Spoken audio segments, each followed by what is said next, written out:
提起美国的洛克菲勒家族，可谓是家喻户晓。使这个家族闻名的不仅仅是财富，还有他们所从事的慈善事业。本期我们的深度访谈的嘉宾就是这个家族的第4代成员之一的小大卫·洛克菲勒和他的妻子苏珊。洛克菲勒本人毕业于哈佛法学院，现任洛克菲勒基金会董事长。近期他们会参与佳士得拍卖行的环保慈善拍卖。下面就来看看本台记者方飞所做的专访。As I understand it, this year is the second year that Christie has its annual Bid to Save the Earth green auction event. And David, you and Susan are again co-chairs. Now, where did the idea of having a green auction come about, and what intrigued you both to become involved in this event? Well, a friend of mine who's the head of global communications at Christie is really the brainchild of the event, Toby Usnick. He approached me, I've known him for a couple of decades, and we thought it was a wonderful idea to bring the arts community, the philanthropic community, the environmental community together. So it really was looking at the enormity of the world's problems and recognizing 4 nonprofit organizations, Conservation International, Natural Resources Defense Council, wow, Oceana, and Central Park Conservancy. That was a few years ago? That was just last year. We had our first Bid to Save the Earth. We raised over $2 million. We're hoping to do the same this year, and we've partnered with Vogue's Runway to Green to bring the fashion element into the auction as well. Yeah, talking about Runway to Green, I understand this is the first year it becomes a partner of the event. What were the thoughts behind bringing the fashion industry and the green auction event together? Well, as you know, fashion is the second largest industry we have in New York City. Globally, it's a huge industry. People love fashion. What's amazing about fashion, as you know, is that it attracts celebrities, it attracts politicians. It's a great way to educate the masses about environmental issues through the use of sustainable fashion. So we have over 25 top designers that have partnered to come up with a green couture line that will be featured at the Runway to Green. So it's really educating people, having fun while doing it, and recognizing that the fashion industry uses water, chemicals, energy, and really working to try to make that industry greener and cleaner to benefit everybody. That's great. I know the event is all about the earth and environmental protection. From your point of view, what are some of the biggest challenges, David, you think that we're facing today? Well, I think the environment, first of all, is in a way everything, including human beings. Mm-hmm. So I think some of the biggest challenges are the security of our life on Earth. Do we have enough water? Is it clean water? Is the air clean that we breathe, or does it give us diseases? How about our food? Is our food healthy for us? Do we have enough? So I think these are the biggest environmental issues.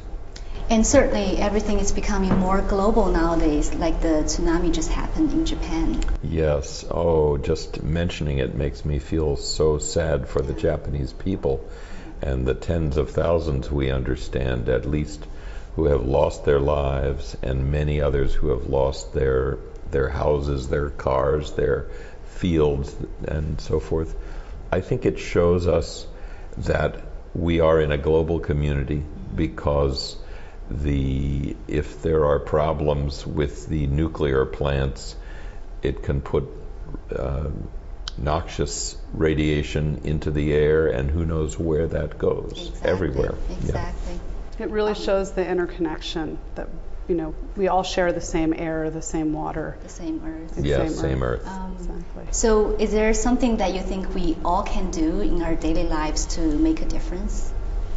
Yes, absolutely, and Susan is really the expert in our family on this, but for example, we own 2 Japanese cars, not yet a Chinese car, but I hope we will someday, because China is very good on thinking about low energy use in its automobiles. But we own 2 Toyota Prius, so think about what car. That's the first one, but Susan has lots of good ideas. And even if you don't own a car, you know, use public transportation. You know, walk, ride a bicycle, take the subway, take a bus. So there's lots of ways that you can get around by not using a car.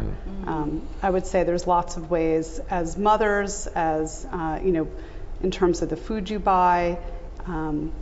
There's in terms of being energy efficient in your house. Tell your children to turn off the lights, use energy efficient lighting, refuse single-use plastics, which unfortunately so much plastic is going into the oceans. So it's those little steps, and I think people can get very overwhelmed by the enormity of these environmental problems, and if you get right down to sort of what is it that you can do day to day through purchasing power, through behavior, you can feel like you're making some changes. Susan, I know you're the chairwoman of Oceania's Ocean Council. Do you have an idea on how they intend to use some of these proceeds? Because I understand that all the proceeds from the event will benefit these 4 NGOs. Right. Well, I think that all 4 organizations have wonderful and well-directed programs to help with environmental health. Oceania will continue with their global programs on fishing subsidies, on preventing mercury that goes into our waters and toxins. So they have some wonderful campaigns on working with governments on curbing. These are ongoing campaigns on curbing antibiotic use in farm-raised salmon in Chile. So they're global in scope. It's a fabulous organization. I'm honored to be the newest board member. Must keep you busy. It keeps me very busy. It does. I also have some question about general philanthropy. And David, I'd like to first ask you a question about philanthropy in general. Yes. Now, Rockefeller family is a very well-known family to the Chinese for you've achieved and also for your work in philanthropy. Yet many may not realize that with wealth comes responsibility. How did you learn to start to get involved in philanthropy when you were growing up? Did your father give you a lot of guidance in this area? Yes, the history of my family's activity in philanthropy became known to me quite early, I would say, probably when I was 10 or something like that. And my father, who is still alive at almost 96, by the way, he's lived a very healthy life. And so he would tell me about things like the Peking Union Medical Center in Beijing. That was something that our family, through the Rockefeller Foundation, helped to establish.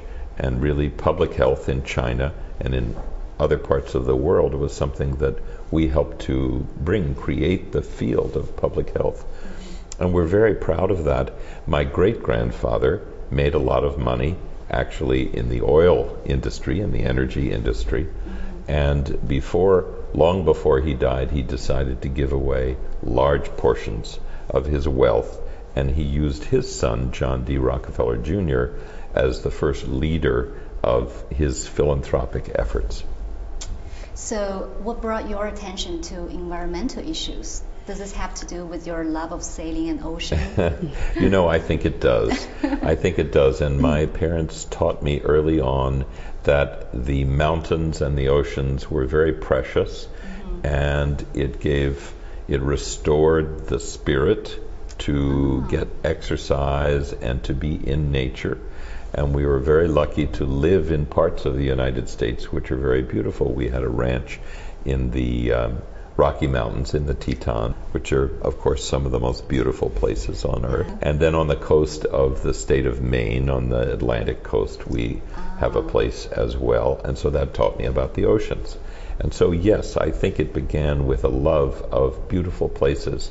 And then as those beautiful places became challenged with fewer fish or garbage in the ocean, for example, I began to say, we who love those places must be the ones to help them.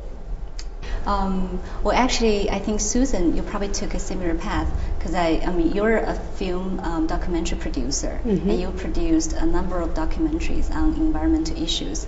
Can you talk about what brought your attention to environmental conservation? Well, like David, I've had a lot of love of nature. I'm a gardener. I love to garden.